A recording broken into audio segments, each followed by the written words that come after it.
പ്രിയമുള്ളവരെ എല്ലാവർക്കും നമസ്കാരം. ഞാൻ ഈ പല വീഡിയോ ഇട്ടപ്പോഴും പലരുമേ നമ്മുടെ ഇത് സാരി ബ്ലൗസിൻ്റെ ഈ കണക്കിനെ പറ്റിയൊക്കെ ഒത്തിരി പേര് പല രീതിയിൽ നമ്മളോട് ചോദിക്കുന്നുണ്ടായിരുന്നു.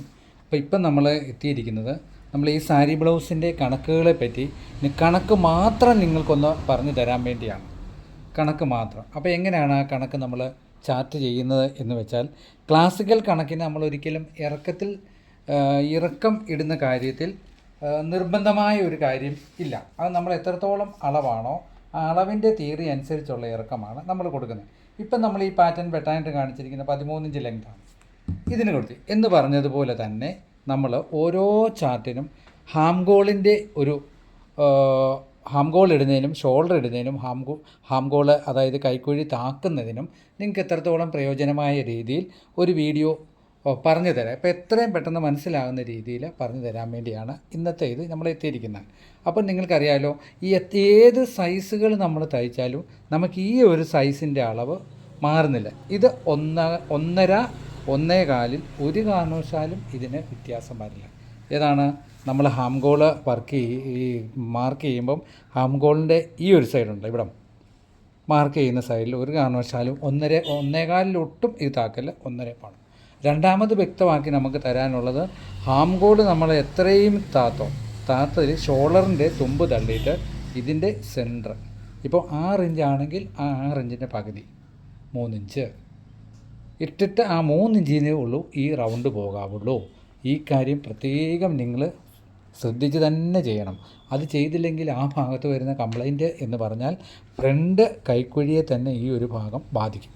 ഇവിടെ നമ്മൾ എടുത്ത് വിടുമ്പോൾ ഇടുമ്പം കൈയുടെ സെൻറ്റർ മാറിപ്പോവും. കൈ ഇടുമ്പത്തേനും ഫ്രണ്ട് വശത്തും നമുക്ക് ചുളിവ് അനുഭവപ്പെടും. അപ്പോൾ ഒരു കാരണവശാലും നിങ്ങൾ ഈ ഒരു ഭാഗം പ്രത്യേകം ശ്രദ്ധിക്കണം. അപ്പം എൻ്റെ വീഡിയോ കണ്ടിട്ട് പലരും പറയുന്ന അഭിപ്രായങ്ങൾ വെച്ചാണ് നമ്മൾ ഇതിനിപ്പോൾ ബാഗിൽ നമുക്ക് പറയാനുള്ള 2 കാര്യങ്ങൾ നമ്മൾ പറയുന്നത് ഏതൊക്കെയാണ് പ്രത്യേകം ചെയ്യും. ഒന്ന്, നമ്മൾ ഷോൾഡർ എത്രയാണോ ഷോൾഡർ ഇടുന്നതിൻ്റെ പകുതിയാണ് ഹാംഗോൾ നമ്മൾ താക്കുന്നത്. അപ്പോൾ ഒരിക്കൽ കൂടി ഞാൻ പരിചയപ്പെടുത്തുന്നു, ബോഡി വണ്ണത്തിൻ്റെ 1/6 ക്ലാസിക്കലായിട്ടുള്ള കണക്കിൻ്റെ ഷോൾഡർ. പ്രത്യേകം എഴുതി വെക്കുക. ക്ലാസിക്കലായിട്ടുള്ള ഒരു കണക്കെന്ന് പറയുന്നത് ബോഡി വണ്ണത്തിൻ്റെ 1/6. എത്രത്തോളം നമ്മൾ ഇത് വന്നാലും അതിൻ്റെ 1/6 നമ്മൾ കൈക്കുഴിയും ഷോൾഡറും കണക്ക് കൂട്ടുന്നത്. പിന്നെ കൈക്കുഴി താക്കുമ്പോൾ നമ്മൾ ഈ കൈക്കുഴിയുടെ നടുക്ക് ഏറ്റവും സെൻറ്റർ ഏതാണോ ആ സെൻറ്ററിൽ നിന്ന് ഷോൾഡർ തുമ്പ് വിട്ടിട്ട് അവിടുന്ന് ഈ ഹാംഗോളിൻ്റെ മാർക്ക് പോകണം. രണ്ടാമത് നമുക്ക് വരുന്നത് ഈ 1.5 ഇഞ്ച്. ഇത് 1.5 ഇഞ്ച് നമ്മൾ നിർബന്ധമായിട്ടും 1.25 ഒരു കാരണവശാലും താഴാതെ പ്രത്യേകം നിങ്ങൾ ഈ കണക്കുകൾ ശ്രദ്ധിക്കണം. അപ്പോൾ അത്രയും ഭാഗം നിങ്ങൾക്ക് മനസ്സിലായെന്ന് തോന്നുന്നു. പിന്നെ നമ്മൾ പറയാറുള്ള പ്രധാനപ്പെട്ട കാര്യങ്ങളൊന്നാണ് ഈ ഹാംഗോള് നമുക്ക് ചുറ്റളവ്. എല്ലാവരും ചോദിക്കും ഈ കൈക്കുഴി എങ്ങനെയാണ്, കൈക്കുഴിയുടെ ചുറ്റളവ് എങ്ങനെ വേണമെങ്കിൽ കാണിക്കാം. ഈ കൈക്കുഴി നമ്മൾ അളക്കുമ്പോൾ എപ്പോഴും ബോഡി വണ്ണത്തിൻ്റെ 1/4 1 ഇഞ്ച് കുറഞ്ഞിരിക്കണം. മനസ്സിലായോ? ബോഡി വണ്ണത്തിൻ്റെ 1/4 1 ഇഞ്ച് തീർന്ന് കിട്ടണം ഈ കൈക്കുഴി. ഈ കൈക്കുഴിയുടെ കണക്കാണ് നമ്മൾ കൈ വെട്ടുമ്പോൾ ഞാൻ കാണിച്ചു തരാം. കൈ വെട്ടുമ്പോൾ നമ്മൾ ഈ കണക്കിൽ കാണിക്കുന്നത്. മനസ്സിലായോ? അത് നമ്മൾ കൈ വെട്ടുമ്പോൾ ബോഡി വണ്ണം ഇതുണ്ട്, നമ്മളിങ്ങനെ പിടിച്ച് കറക്റ്റ് ഇങ്ങനെ പോകണം. അതാണ് ബോഡി വണ്ണത്തിൻ്റെ 1/4 1 ഇഞ്ച് കുറച്ച്. കൈക്കുഴി എടുക്കുന്ന കണക്ക് പ്രത്യേകം മനസ്സിലായല്ലോ. കൈക്കുഴിയുടെ കണക്ക് മനസ്സിലാകില്ല എന്ന് പലരും പറഞ്ഞതിൻ്റെ പേരിലാണ് ഇതുപോലെ വ്യക്തമായ ഒരു കണക്ക് പറഞ്ഞു തരാമെന്ന് കരുതി ഈ വീഡിയോയിൽ എത്തിയിരിക്കുന്നത്. അപ്പോൾ എന്താണ് ചെയ്യേണ്ടത്? കൈക്കുഴിയുടെ 1/4 1 ഇഞ്ച് കുറച്ച് നമുക്കേത് കിട്ടണം? കൈ പിടിക്കുമ്പം ഇത് കിട്ടണം. മനസ്സിലായോ? അത് അത്ര എഴുതി വെക്കുന്നുണ്ടോ? അത്ര എഴുതി വെക്കണം കേട്ടോ. മനസ്സിലായി? അപ്പം ഈ ബാക്ക് പീസുമായിട്ട് നമുക്ക് ബന്ധപ്പെട്ടുള്ള 4 കാര്യങ്ങൾ പറയാനുണ്ട്. ആ 4 കാര്യങ്ങളിൽ വെച്ച് പറയുമ്പോൾ, ഒന്ന്, നമ്മൾ തുണി ഫ്രണ്ട് വെട്ടാൻ വേണ്ടിയാണ് ഈ 1.5 ഇഞ്ച് കൂടുതലിടുന്നത്. ഈ 1.5 ഇഞ്ച് അഥവാ നമുക്ക് തുണി കൂടുതലില്ലെങ്കിൽ നമ്മൾ എത്ര ഇടും? 1/2 ഇഞ്ച് ഇത്ര ഇട്ട് വെട്ടുമ്പം ഫ്രണ്ട് പീസ് നമ്മൾ ഇതിൽ നിന്നും 1.5 ഈ മാർക്കിൽ നിന്ന് 1.5 തള്ളി വേണം ഫ്രണ്ട് വെട്ടാൻ. എങ്കിലേ ഉള്ളൂ നമുക്ക് ഫ്രണ്ടിൻ്റെ അളവും ഇറക്കവും തമ്മിൽ ഒന്നിച്ച് ചേരുകയുള്ളൂ. മനസ്സിലായോ? ഓക്കെ. അപ്പം അതൊന്ന് ക്ലിയർ ആക്കണം നിങ്ങൾ കേട്ടോ. അഥവാ അത് മനസ്സിലോർത്തിങ്ങി. പിന്നെ നമുക്ക് നോർമൽ യു ആണെങ്കിൽ നമ്മളിവിടെ മാർക്ക് ചെയ്തിട്ട് ഇങ്ങനെ വെട്ടിയാൽ മതി. ഇനി വൈഡ് യു നിങ്ങൾക്ക് വേണമെന്നുണ്ടെങ്കിൽ നിങ്ങൾ എന്ത് ചെയ്യണം, 1 ഇഞ്ച് ഇവിടുന്ന് കയറ്റി ഒരു മാർക്ക് കൂടെ കൊടുത്തിട്ട് ആ ഒരു മാർക്കിൽ നിന്ന് വേണം യൂനക്ക് വൈഡായിട്ട് പോകാൻ. മനസ്സിലായല്ലോ? അപ്പം ഇത്രയും കാര്യങ്ങൾ നിങ്ങൾ ബാക്ക് പീസ് വെട്ടുമ്പോൾ മറക്കാതെ ശ്രദ്ധിക്കണം. ആ കാര്യങ്ങളാണ് ഇപ്പോൾ പറഞ്ഞു തരുന്നത്. ആ ഒന്നേന്ന് ഞാൻ ഒന്നും കൂടെ ഒന്ന് പറയാം. ബോഡി വണ്ണത്തിൻ്റെ 6ൽ 1 ഷോൾഡർ. ഓക്കെ, ബോഡി വണ്ണത്തിൻ്റെ 6ൽ 1 അതേ തന്നെ നമ്മൾ കൈക്കുഴി താക്കുന്നു. രണ്ടാമത് കൈക്കുഴി താത്തതിൻ്റെ സെൻട്രൽ നിന്നാണ്, ഈ മാർക്കിൽ നിന്നാണ് നമുക്ക് ഈ ഓവൽ ഷേപ്പ് കൈക്കുഴിയുടെ പോകേണ്ടത്. പിന്നെ 1.5 ഇഞ്ച് നമുക്ക് ഇവിടെ വേണം. അത് ഓർത്തല്ലോ. 1.5 ഇഞ്ച് നമുക്ക് ഈ മാർക്കും വേണം. പിന്നെ നമ്മൾ ബാക്ക് ഇറക്കം ലെവൽ ചെയ്യാൻ വേണ്ടിയാണ് നമ്മൾ ഈ 1.5 ഇഞ്ച് കൂടുതലിടുന്നത്. ഈ 1.5 ഇഞ്ച് കൂടുതലിട്ടില്ലേ എന്ത് ചെയ്യും, ഫ്രണ്ട് പീസ് നമുക്ക് കണക്ക് കിട്ടാൻ വേണ്ടി ഇത് ഇപ്പോൾ 1/2 ഇഞ്ച് ഇട്ടുള്ളെങ്കിൽ 1/2 ഇഞ്ച് തള്ളിയിട്ട് ബാക്കി ഈ ലൈനിൽ നിന്ന് 1.5 ഇഞ്ച് താഴോട്ട് കൊടുക്കണം. നെക്കിൻ്റെ റൗണ്ട് നോർമൽ റൗണ്ട് യു ആണെങ്കിൽ സെയിം തന്നെ നമ്മൾ വെട്ടിയാൽ മതി. കുറച്ചും കൂടെ വൈഡ് വേണം. ബോഡി ഷേപ്പുള്ള ആളാണ് 1 ഇഞ്ച് കയറ്റിയിട്ട് ഇവിടെ വൈഡ് ചെയ്യണം. ഇതാണ് ബാക്ക് പീസ് വെട്ടുമ്പോൾ നമുക്ക് പ്രധാനമായിട്ട് വരാനുള്ള പ്രധാന കണക്കുകളാണ് ഇത്. ഈ വീഡിയോയുടെ അവസാനം ഞാൻ ഓരോ അളവ് 32, 34, 36, 38, 40, 42, 44 ഇത്രയും കണക്കുകളുടെ കൈക്കുഴി തീർന്ന് കിട്ടേണ്ട അളവും അതുകൂടാതെ ഷോൾഡറിൻ്റെ അളവും ഞാൻ നിങ്ങൾക്ക് പറഞ്ഞു തരാം കേട്ടോ. ഇനി ഇത് കാണിച്ചുകൊണ്ട് കൈയും നമുക്കിനി ആവശ്യമില്ല. ഇനി നമുക്ക് ഫ്രണ്ട് പീസിലേക്ക് പോകാം. ഫ്രണ്ട് പീസിൽ പോകുമ്പം ക്ലാസിക്കൽ കണക്കായിട്ട് നമുക്ക് പറയുന്നത് എപ്പോഴും ഈ വൈഡ് എല്ലാവരും ചോദിച്ചു ഈ നെക്കിൻ്റെ ഇതാണ്. അതായത് ബോഡി വണ്ണത്തിൻ്റെ 10-1 4 ഇഞ്ചും കൂടെ ചേർത്താണ് നമ്മൾ മെയിൻ ഡാട്ടിൻ്റെ ഈ അകലം കണ്ടുപിടിക്കുന്നത്. മനസ്സിലായോ? ഒന്ന് എഴുതി വെച്ചോളൂ. ഞാൻ ലാസ്റ്റ് ഇതിൻ്റെ കണക്കും കൂടെ പറഞ്ഞു തരാം കേട്ടോ. കുറേ അളവുകളുടെ കണക്ക് പറഞ്ഞു തരാം. അത് നിങ്ങൾ പേപ്പറിൽ കേട്ടുകൊണ്ട് എഴുതിയാൽ മതി.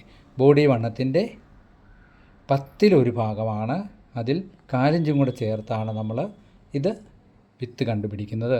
പിന്നെ ഇത് തമ്മിൽ നമുക്ക് 1.5 മിനിമം 1.5 ഇഞ്ച് എങ്കിലും ഇത് തമ്മിലുള്ള അകലം വേണം. 1.5, 1.25 ഒക്കെ ഇടുന്നവരുണ്ട്. അതിട്ടാലും കുഴപ്പമില്ല. ഈ ഡാട്ടുകൾ തമ്മിലുള്ള അകലം 1.5, 1.25, 1.25 ഇത്രയും മിനിമം നമുക്ക് കിട്ടിയിരിക്കണം. പിന്നെ മെയിൻ ഇവിടുന്ന് 3/4 ഇഞ്ച് താക്കുന്ന കാര്യം നിങ്ങൾക്കറിയാം. വെട്ടിക്കഴിഞ്ഞിട്ട് ഇവിടുന്ന് 3/4 ഇഞ്ച് എടുത്ത് വിടുന്ന കാര്യം നിങ്ങൾക്കറിയാം. അതുപോലെ തന്നെ ഇതുകൊണ്ട് ഇവിടെ നമ്മൾ 4 ഇഞ്ച് എടുത്ത് വിടും. ഈ 4 ഇഞ്ചിൻ്റെ കാര്യവും നിങ്ങൾക്ക് ഓർമ്മ വരണം. പിന്നെ നമ്മൾ 1.25 ഇഞ്ച് താത്തിട്ടേ ഉള്ളൂ ഇവിടുന്ന് ഈ കുഴിവ് എടുക്കാവുള്ളൂ. അത് ഞാൻ നിങ്ങൾക്ക് പറഞ്ഞു തന്നിട്ടുണ്ട്. ആ കുഴിവിൻ്റെ സെൻറ്ററിൽ നിന്നാണ് നമ്മൾ ഇതെടുക്കുന്നത്. മനസ്സിലായോ? ഈ മാർക്ക് കൊടുക്കുന്ന സെൻറ്ററിൽ നിന്നാണ് ഇതെടുക്കുന്നത്. എന്തുകൊണ്ടാണ് ഇതെടുക്കുന്നത് നോക്കണം. കൈയുടെ ഫ്രണ്ട് ഭാഗം നമ്മൾ കുഴിച്ച് വെട്ടുന്നുണ്ട്. മനസ്സിലായോ? കൈയുടെ ഫ്രണ്ട് ഭാഗം കുഴിച്ച് വെട്ടുമ്പോൾ ഈ കുഴിച്ച് വെട്ടുന്ന വശമില്ലേ, കുഴിച്ച് വെട്ടുന്ന വശം നമ്മുടെ ഈ കൈയുമായിട്ടാണ് നമ്മൾ ജോയിൻ്റ് ചെയ്യുന്നത്. മനസ്സിലായോ? അപ്പോൾ ഇതുകൊണ്ട് ഏറ്റവും കൂടുതൽ സെൻട്രൽ കുഴിച്ച് വെട്ടുന്ന ഭാഗത്തൂടെയാണ് നമ്മുടെ കൈ ജോയിൻ്റ് ചെയ്യുന്നത്. ഇത് തമ്മിലുള്ളൊരു അതിനു വേണ്ടിയാണ് നമ്മൾ കൈ കുഴിച്ച് വെട്ടുന്നത്. അപ്പോൾ ഫ്രണ്ടിലോട്ട് കൈ കയറി നിൽക്കുമ്പോൾ ഈ ഭാഗം തികച്ചും നമുക്ക് ചുളിവില്ലാതെ വരും.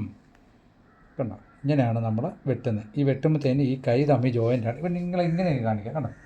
ഇവിടെ നമ്മൾ 1.25 മാർക്ക് ചെയ്തു. പിന്നെ ഇത് ഇങ്ങനെ വരുമ്പോൾ ഈ ഫ്രണ്ട് പീസ് അപ്പം നമ്മൾ കുഴിച്ച് വെട്ടിയിടവും ഫ്രണ്ട് കുഴിച്ച് വെട്ടിയതും കൈയുടെ കുഴിച്ച് വെട്ടിയും ഏകദേശം ഒരുപോലെ തന്നെ വന്നാലേ ഉള്ളൂ നമുക്ക് ഈ കൈ പിടിപ്പിക്കുമ്പോൾ കൈ ചുളിവില്ലാതെ ഇരിക്കുകയുള്ളൂ. അപ്പോൾ ആ കാര്യങ്ങളും നിങ്ങളൊന്ന് ഓർമ്മയിൽ ഇരിക്കുക.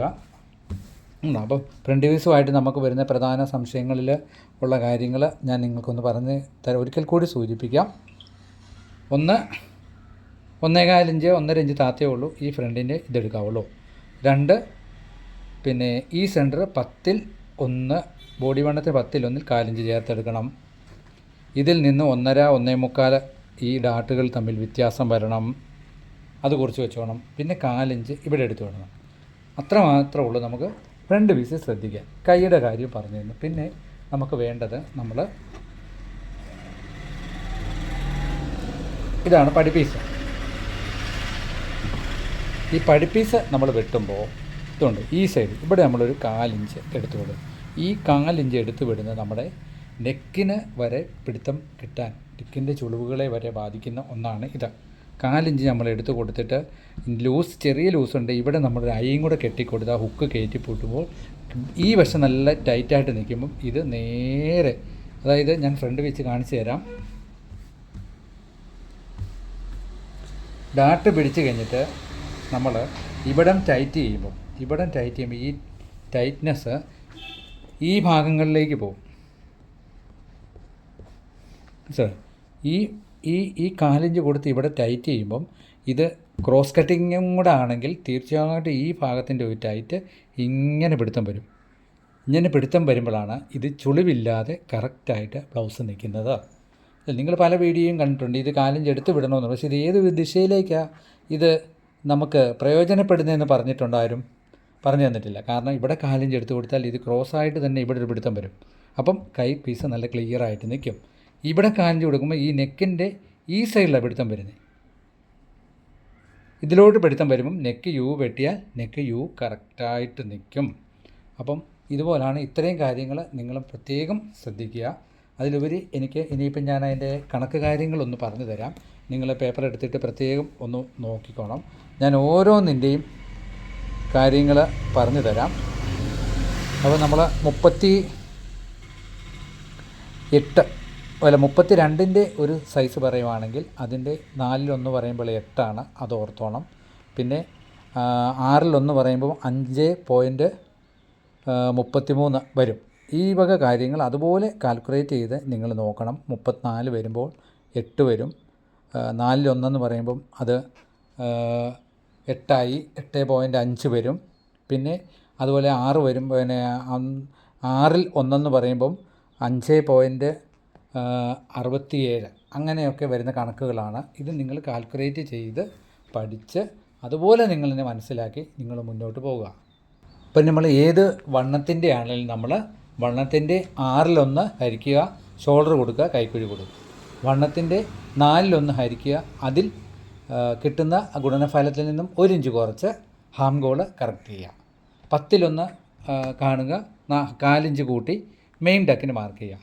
ഇത്രത്തോളം ഒരു കണക്കുകൾ നിങ്ങൾ പഠിച്ചു കഴിഞ്ഞാൽ തീർച്ചയായിട്ടും നിങ്ങൾക്ക് സാരി ബ്ലൗസ് ഒരു കംപ്ലയിൻ്റ് ഇല്ലാതെയും വെട്ടിത്തയ്ക്കാൻ പറ്റും.